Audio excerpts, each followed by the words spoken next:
अस्सलाम वालेकुम, आप देख रहे हैं होराइजन न्यूज़ HD। खबर शामिल करता है साहिवाल से। मजदूरों का माशी कत्ल बंद किया जाए। मिर्जा आतर सदर जमात इस्लामी लेबर विंग जिला साहिवाल। सोशल सिक्योरिटी निज़ाम को फौरी तौर पर मुल्क में नाफिज अमल किया जाए ताकि हमारे मजदूरों की माशियत बेहतर हो सके।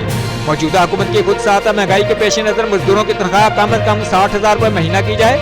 मजदूरों के बच्चों की तालीम और हेल्थ को मुकम्मल फ्री किया जाए। ये हमारी बदकिस्मती है कि जहाँ पर मजदूरों के हकूक़ की बात आती है वहीं से हुकूमत ही पैसे कमाती है और मजदूर गरीब से गरीब तर हो जाता है और अपने घर की जिम्मेदारियां अहसन तरीके से निभा नहीं पाता। नतीजा वो मकरूज दर मकरूज हो जाता है। हुकूमत झूठ की बजाय अपनी अकल का इलाज करवाए और माशियत का पहिया तेजी से चलने दे, ना कि रोड़े अटकाए। मजदूरों की तनख्वाहें बढ़ाकर खुर्दोनोश की चीजें और उनके घर गृहस्थी उनके पहुंच में दी जाए।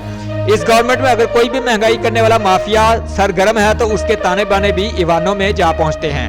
गरीबों को मजदूरों को प्लीज गवर्नमेंट चलने दे, नहीं तो ये गवर्नमेंट अपना बोरिया बिस्तर लपेटे और घर जाए। मजदूरों के हकूक को सलब करने की कोशिश न की जाए, वरना मजदूर इनकलाब आने को है। वज़ीर-ए-आज़म इमरान खान और उनके हवारी अपने चेहरे से बेहिसी का निकाब फौरी तौर पर उतारे। पूरी अवाम आपका चेहरा पहचान चुकी है। अब वज़ीर-ए-आज़म और उनके हवारी डिगडुगियां बजाना बंद करें। अवाम पाकिस्तान अब आपके हाथों बेवकूफ नहीं बनेगी। मिर्जा आतर सदर जमात इस्लामी लेबर विंग जिला साहिवाल। रिपोर्ट महबूब चौधरी, सरपरस्ती आला, होराइजन न्यूज़ HD।